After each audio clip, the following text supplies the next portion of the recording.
acabou a espera. Foram divulgados hoje os valores dos ingressos do jogo entre Botafogo da Paraíba e Flamengo. E tem gerado muita reclamação, muita gente achando caro demais.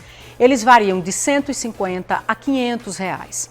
Agora há pouco, o Procon de João Pessoa deu 48 horas para o Botafogo explicar o porquê desses valores tão altos. Rapaziada, conforme vocês puderam ver nesse trechinho da matéria, o Botafogo da Paraíba está cobrando valores astronômicos e o Procon entrará em ação. Vamos falar sobre esse assunto, já que a gente está falando de ingressos, vamos falar também sobre os preços dos ingressos cobrados pela diretoria do Flamengo. BAP já fez uma reunião com o diretor de marketing e, infelizmente, bateu o martelo negativamente para a baixa do preço cobrado. Em relação à venda de jogadores, Cauã Santos, ex-goleiro do Flamengo, mas o Flamengo ainda detém uma boa porcentagem do passe do atleta, provavelmente vá para a Liga Inglesa e por valores próximos de 400 milhões de reais. E é muita grana que vai sobrar para o time do Flamengo. Sobre o problema ali do Alexandre, né? Teve um problema estomacal ou teve um problema muscular? Pelo que o Flamengo divulgou, ele teve um edema na coxa e ficará de fora de Flamengo e Vasco. Só que eu tô tranquilo, cara. Tô tranquilaço. Sobre as finanças rubro-negras, mais uma vez o Flamengo nadando de braçadas. Mais de R$ 1 bilhão de receitas e 166 milhões de reais para compra de jogadores nessa temporada de 2025. E algumas metas ali a serem batidas em relação à venda de jogadores, mas temos que lembrar que tem a situação do Cauã Santos, tem a situação do Alcaraz e também a provável venda do Wesley. O Flamengo pode botar no bolso em torno de R$ 500 milhão nessa janela do meio do ano. E sobre o problema de apostas, o Diego Ribas, ele foi na mosca em relação a esse assunto. Essas e outras vocês encontram agora na Flageral TV, mas antes disso, se vocês puderem, por favor, peço de coração, deixe o seu like para a continuidade do nosso trabalho, se inscrevam no canal e vamos para as notícias, que é o que interessa. Isso aqui é Flamengo! E falando sobre os preços dos ingressos cobrados pela diretoria do Flamengo, segundo o jornalista Lauro Jardim, o BAP ele teve uma reunião com o responsável pelo marketing do Flamengo e bateu o martelo, infelizmente, na manutenção desse preço dos ingressos, né? Flamengo versus Juventude, o ingresso mais barato era R$ 100 reais. E o Maracanã ficou com vários espaços vazios, né? Setores fechados, algo que a gente não lembra de ter visto em outras temporadas. Só que nessa temporada o BAP ele foi enfático. Nessa reunião, segundo o jornalista Lauro Jardim, ele falou: se tiver que ficar fechados setores no Maracanã, eles ficarão fechados, mas eu não vou reduzir o preço dos ingressos. Para mim, galera, Pedro, é um tiro no pé isso. Até porque tem partidas que quem decide é a nação rubro-negra, apoiando os jogadores, botando o Flamengo para cima dos adversários. Quantas e quantas partidas a nação rubro-negra não já decidiu para o Flamengo, né? Apoiando, botando o Flamengo para jogar no nível lá em cima. Então, a torcida do Flamengo faz a diferença. Às vezes, o Flamengo não terá um lucro tão grande em relação aos ingressos. Mas e o ganho técnico dentro de campo por causa do apoio da nação? Porque não dá para ir somente os torcedores que ficam no celular, né? O pessoal fala da Fla Selfie. Não dá para o Maracanã ter somente esse tipo de torcedor. Teria que ter um setor, pelo menos, que não fosse um setor muito grande, mas um setor para ingressos populares. Porque hoje em dia, galera, a torcida que deixa de ir para o Maracanã não é porque tá deixando de ir porque não quer. É porque não tem condições, galera. Quem vai no mercado sabe o preço das coisas. Você com R$ 100 reais, você mal compra um queijo, um azeite e uma cartela de ovos. Então tá difícil pra gente se alimentar. Então tem torcedores que não estão podendo ir pro Maracanã por causa dos valores. Ou tira da comida de casa ou vai pro Maracanã. Então tomara que o BAP ele reveja isso, porque mesmo a gente não tendo um lucro tão grande, o ganho técnico com a torcida do Flamengo lotando o Maracanã é um ganho técnico que é incomparável, não dá pra gente mensurar esse ganho. Imagina um Flamengo e Corinthians, Flamengo e Palmeiras no Maracanã, e o Maracanã com vários setores fechados. É a mesma coisa do Maracanã lotado, aquela pressão da torcida? Não é. Então acho que é isso que o BAP tem que refletir, tomara que ele reveja esses valores e cobre um valor justo para que todos possam ir para o Maracanã e o Maracanã não fique com aquela cena patética de torcedores, né, Flamengo e Juventude, 30 mil torcedores e 30 mil lugares vazios no Maracanã. Não tem sentido, não tem lógica. Ainda bem que nesse jogo a gente conseguiu fazer 6-0 com muita tranquilidade. Em jogos que um detalhe, uma vírgula, acaba decidindo o jogo. Geralmente esse detalhe é a nação rubro-negra. Como é que fica? Às vezes o prejuízo acaba sendo muito maior por não baixar os valores. Pelo menos é a minha opinião. Eu queria saber a sua opinião, por favor, coloque ela aqui nos comentários. Galera, lembra do Cauã Santos, que foi pro Frankfurt, lá da Alemanha? Ele tá fechando o gol, tá mandando muito bem. E, segundo coluna do Fla, tanto o Tottenham quanto o Manchester United, eles estudam a contratação desse paredão, né? E o Flamengo ainda tem 30% do passe do atleta, né? Uma boa, às vezes a gente não vender tão caro o jogador, mas ficar com uma parte dos direitos do atleta, como aconteceu aí com o Cauã Santos. Vendemos muito barato o Cauã e agora ele pode render mais de 100 milhões de reais para o time do Flamengo. Isso porque o time alemão já bateu o martelo. Se quiser a contratação do Cauã Santos, terá que pagar 60 milhões de euros. Isso dá praticamente 400 milhões de reais. E o Flamengo ainda tem 30% do passe do atleta.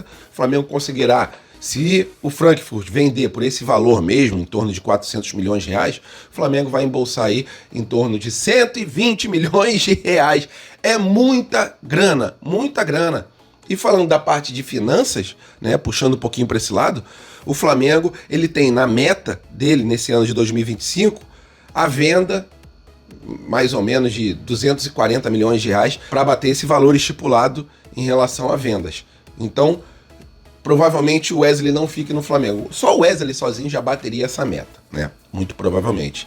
Ainda tem o Alcaraz, que caso realmente o time inglês fique com o Alcaraz, o Flamengo já bota no bolso mais 120 milhões de reais. E tem essa possível venda do Cauã Santos, que botaria no bolso do Flamengo mais 120 milhões de reais. Se a gente botar, né, na ponta do lápis, o Flamengo, caso venda o Wesley por esse valor, o jogador, o goleiro, o Cauã, seja vendido e o Alcaraz seja comprado, em torno de R$500 milhão na venda de 3 jogadores. Mas, e olha que o Cauã Santos nem é jogador mais do Flamengo, só que o Flamengo detém essa porcentagem do passe do atleta, né? Botando aí 120 pro Alcaraz, 120 pro goleiro, já daria 240 milhões. Bota aí 240 milhões pro Wesley, que facilmente o Flamengo conseguirá esse valor. É praticamente R$500 milhão. Isso aí ajudará muito as finanças rubro-negras. Fico muito feliz pelo Cauã Santos, grande goleiro, né? Tem muita gente triste, né, de o Flamengo não ter aproveitado ele no time profissional, mas às vezes acontece disso mesmo, galera. O mundo da bola é assim, às vezes a gente não tem como adivinhar se o jogador irá performar muito bem ou se será apenas mais um jogador. Não foi o caso do Cauã Santos, tá arrebentando, tá virando o paredão na Liga Alemã e muito provavelmente em breve ele estará na Liga Inglesa. E essa situação de casa de apostas, né, do que está acontecendo ali com o Bruno Henrique, o Diego Ribas, ele explanou essa situação e disse o seguinte sobre esse caso do Bruno Henrique. Bruno Henrique e as casas de apostas. O jogador se envolveu num grande problema, está sendo investigado pela Polícia Federal por um suposto favorecimento, amigos, familiares. O que eu posso dizer sobre isso? Convivi 4 anos com o Bruno Henrique diariamente, um cara maravilhoso, um coração incrível. O Bruno é exatamente isso que ele passa para vocês, um cara humilde, autêntico, verdadeiro. E eu fico aqui na torcida para que isso se resolva da melhor forma possível. Mas eu não estou aqui apenas para falar do Bruno Henrique, eu estou aqui para falar de uma nova realidade que os atletas vivem devido à inserção das casas de apostas, que eu respeito, mas não compactuo.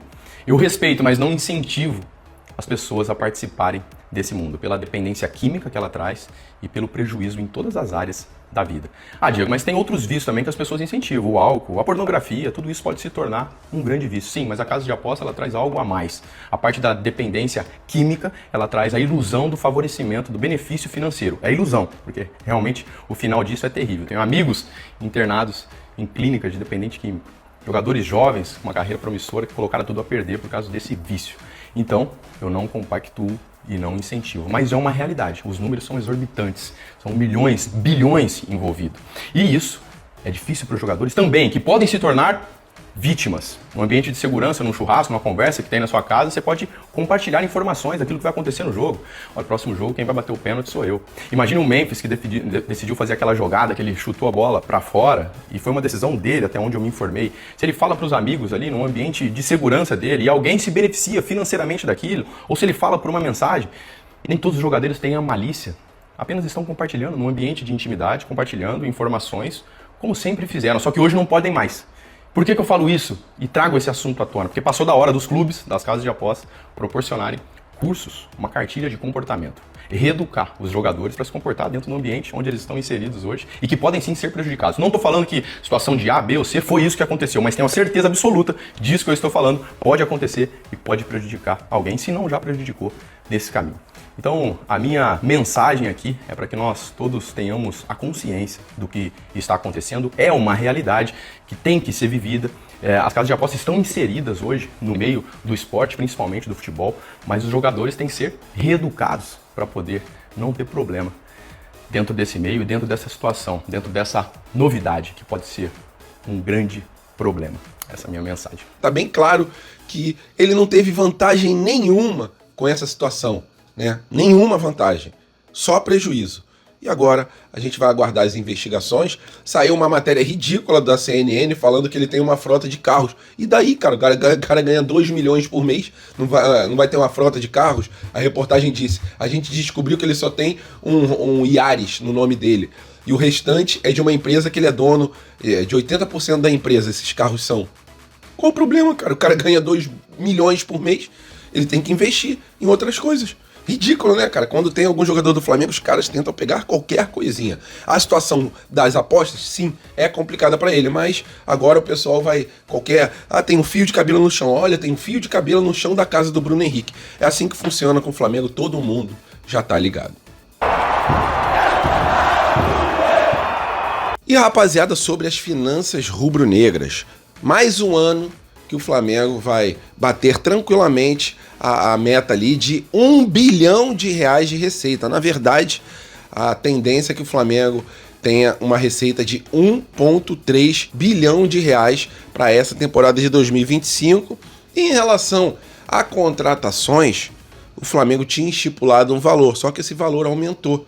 Como o Flamengo já gastou nessa temporada 43 milhões de reais em contratações, ainda sobra um valor bom para o Flamengo, né? Até porque o Flamengo determinou que 166 milhões de reais serão destinados à contratação de bons jogadores, né? Um deles aí, a gente sabe que é o Jorginho, já está muito próximo do Flamengo e vai levar uma boa parte desses 166 milhões de reais, né? Se a gente fizer o cálculo aqui rapidamente, sobra mais de 100 milhões de reais para o Flamengo contratar nessa temporada.